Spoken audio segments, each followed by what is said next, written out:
Griffin é um dos maiores hipócritas dos animes. Além disso, seus objetivos ao decorrer da história não fazem o menor sentido. Mas para que nós possamos entender como tudo isso se encaixa nesse personagem que é tão complexo, mas ao mesmo tempo é tão difícil de se entender, nós temos que voltar à sua origem e entender o que fez ele se tornar um dos vilões mais memoráveis dos animes. E entender também como tudo isso se encaixa para a construção de um personagem com diversas camadas. E se assim como eu você ficou interessado em entender mais sobre a mente perturbada desse personagem, eu já vou lhe pedir encarecidamente para que você se inscreva, deixe o like e compartilhe o vídeo.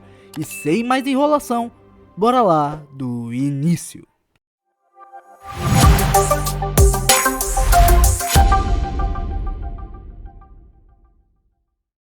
Antes de qualquer coisa, eu quero te fazer uma simples pergunta.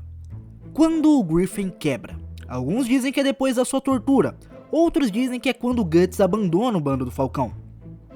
Mas na verdade todos estão errados, pois o momento central onde a personalidade do grande Falcão Branco é quebrada é quando ele se deita com um nobre. E isso é extremamente importante pra gente entender tudo aquilo que vai ser a linha de raciocínio que eu vou seguir dentro desse vídeo.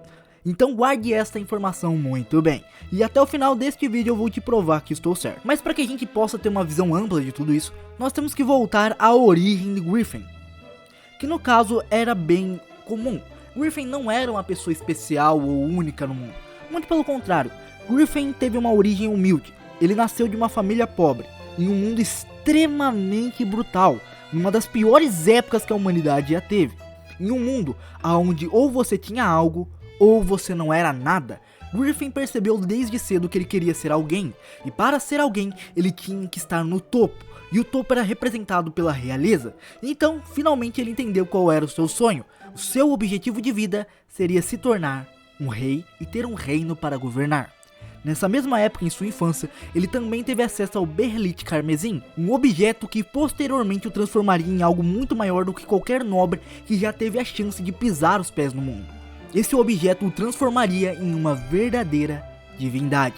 Mas enquanto isso não acontecia, Griffin crescia em fama e também em poder. Ele começou a dar início àquilo que seria o Bando do Falcão, um grupo formado por diversos mercenários que viam na figura carismática de Griffin um líder que poderia levá-los a um ponto inimaginável nas suas difíceis vidas. Nessa primeira fase da história, Griffin começa a ter os seus lapsos e entender qual é o seu grande objetivo. E esse sonho posteriormente vai ser jogado na lata do lixo e provando para o Griffin que os seus objetivos são meramente uma hipocrisia, pois as suas atitudes vão começar a demonstrar coisas diferentes da realidade. Nesse mesmo período, Griffin começa a crescer em carisma. Sua carisma é absurda, sua aparência é diferenciada, suas habilidades como espadachim e guerreiro são aquilo que começa a cativar várias pessoas a chegarem junto com ele e se apoiarem nessa ideia do Bando do Falcão. Só que a sua abordagem é extremamente específica, ele não obriga ninguém, as pessoas escolhem estar com ele por sua vontade própria, escolhem morrer e viver por ele. O melhor exemplo disso é a Casca, que após ser resgatada pelo Griffin de um destino terrível, que no caso era servir de brinquedo para um nobre, ela acaba seguindo o grande Falcão Branco de boa vontade, mesmo Griffin repetindo várias vezes para ela que ela poderia ser livre, ela não precisava o seguir, mas ela escolheu isso de boa vontade.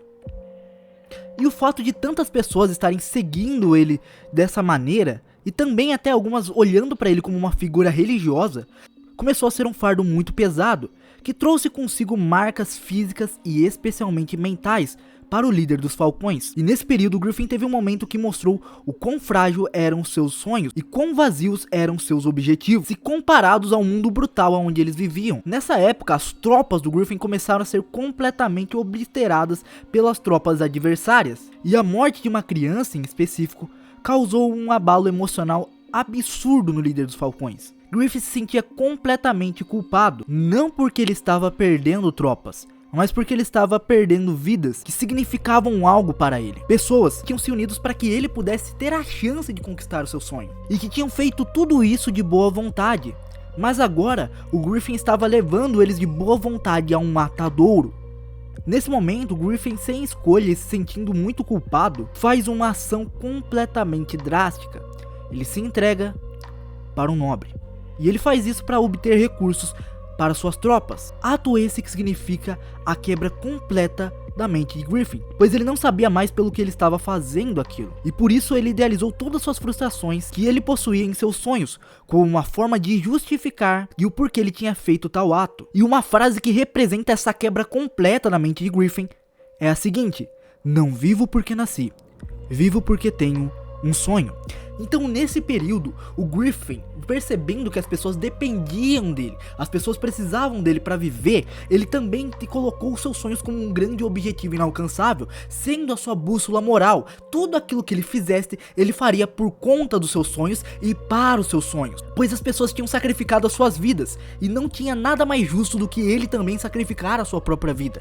Os sonhos, os objetivos que ele tinha não significavam nada se eles não pudessem alcançá-los, se as pessoas que estavam trabalhando para ele, lutando, vivendo, comendo e existindo simplesmente para que ele pudesse ter a chance de se tornar um rei, morressem e ele não tivesse cumprido o sonho que ele tinha, as pessoas que estavam do lado dele teriam morrido em vão, seriam meramente cadáveres que tinham caído por um objetivo vazio.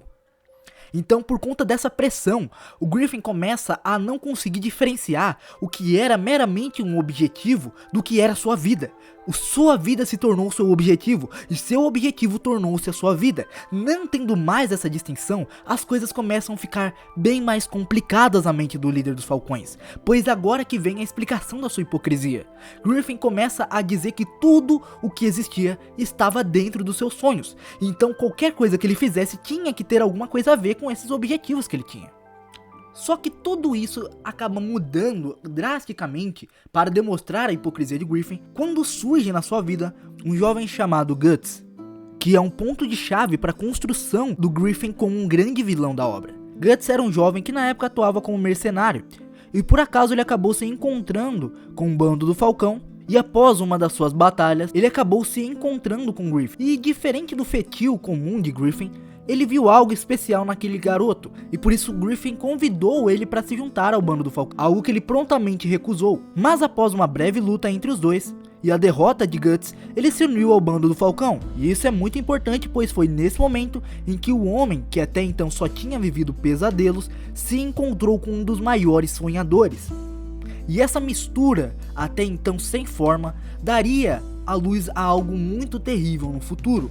Mas naquele momento, os dois acabaram se identificando de forma muito poderosa, criando um vínculo afetivo mais forte que Griffin já teve em sua vida. Desde o início, Griffin ficou interessado no que aquele guerreiro poderia acrescentar ao seu grupo, e por conta da vivência de ambos, logo ocorreu uma identificação. Um laço de companheirismo nasceu entre os dois, laço esse que Griffin interpretou como uma mera relação de soldado e comandante, mas na realidade se tratava da sua primeira amizade. O resto da história a maioria de vocês já sabem. O bando do Falcão começa a crescer no reino de Tudor, vencer guerras e se tornar cada vez mais poderoso, até o ponto de ser reconhecido pelo rei daquele reino. E algo que não podemos ignorar é que nesse período, Guts e Griffin acabaram se encontrando com Nosferatu Zodic, e esse encontro acabou causando uma luta brutal, que colocou a vida de Griffin em risco e a do Guts também. Mas após Nosferatu Zodic perceber que Griffin carregava o berrelite carmesim, ele acabou alertando ao Guts sobre o destino sombrio que Griffin possuía. E depois de tudo isso, finalmente conseguimos chegar no ponto central e a explicação de Griffin do que significa um amigo na visão dele. E agora vocês vão entender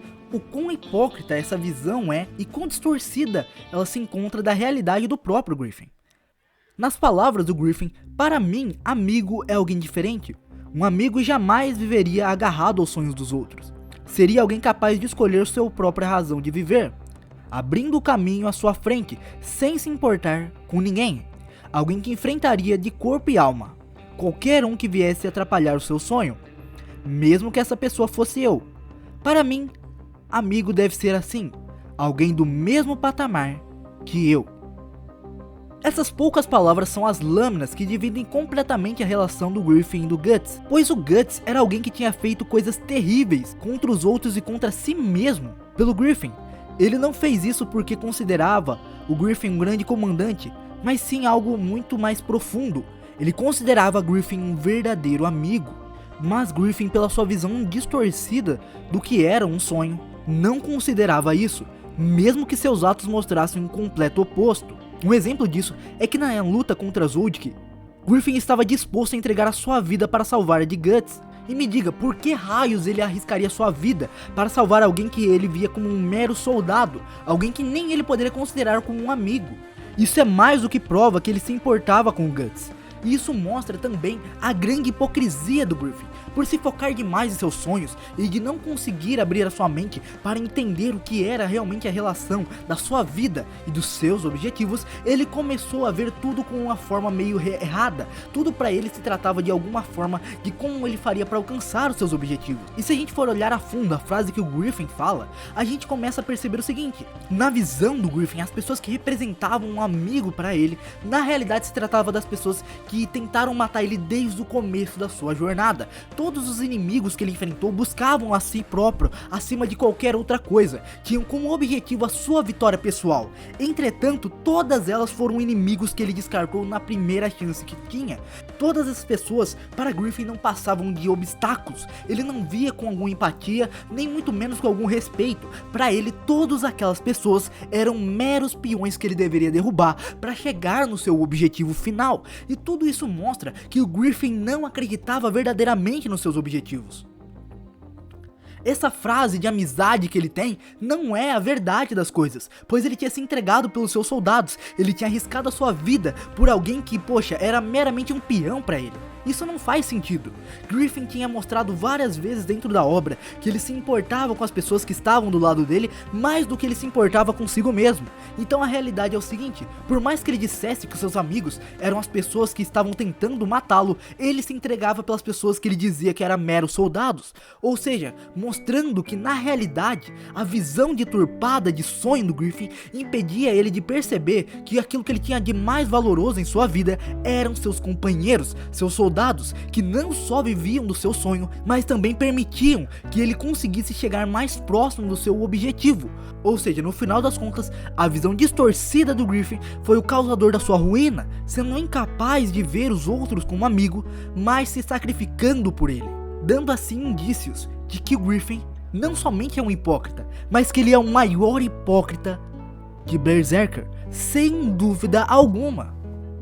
Por fim, quando percebemos tudo isso, chegamos na conclusão de que quando Griffin se tornou Fento, ele não só se tornou um ser superior com poderes elevadíssimos. Não, Griffin se tornou o mais verdadeiro possível, não mais falando coisas que não fazia e que não tinham base nenhuma nas suas ações. Muito pelo contrário, transformando cada palavra que ele dizia em uma ação literal, vendo agora finalmente a todos como peões, para que ele alcançasse seus grandes sonhos, abandonando a sua humanidade, em prol de uma visão totalmente distorcida de si mesmo e do que seus companheiros significavam para ele. No final das contas, tudo isso serve para nos mostrar porque, sem dúvida, Berserk é uma obra tão imersiva e também com um universo tão profundo. A construção do mundo e dos personagens dando centenas de camadas a cada detalhe de cada um deles, transformando um jovem que tinha simplesmente o sonho de ser um rei em um dos vilões mais incríveis que a ficção já pôde nos proporcionar. Ou seja, Berserk é sem dúvida alguma uma obra-prima, por conta dessa capacidade de dar profundidade em cada um dos seus personagens. E por fim, sem dúvida alguma, Griffin é um grande hipócrita, mas é esse o fator que o faz ser um personagem tão memorável dentro da história. E se não fosse por essa característica específica e pela sua visão distorcida de sonhos, que acabou criando o seu maior inimigo, que no caso é o Guts, a história não existiria. E por isso, Berserk é essa obra tão profunda. O bem e o mal se entrelaçam, a resposta está dentro de cada um. E no final, tudo que eu falei nesse vídeo é mera interpretação de um personagem.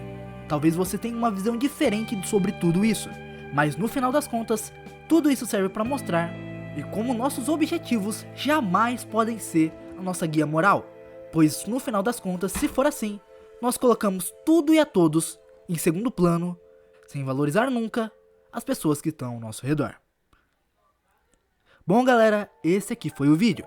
Lembrando, tudo que eu falei aqui foi um breve resumo da história e também das minhas visões pessoais sobre a história do Griffin.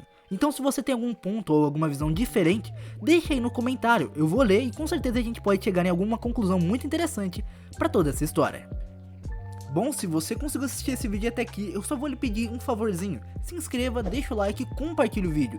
Agora nós temos a área de membro e se possível você se tornar membro, você vai estar ajudando esse canal não somente a continuar de pé, mas trazendo conteúdos com mais qualidade, com melhores edições, com melhores roteiros para você continuamente. Então todo mundo sai vencendo. Muito obrigado a todos, até o próximo vídeo, valeu, tchau, fui!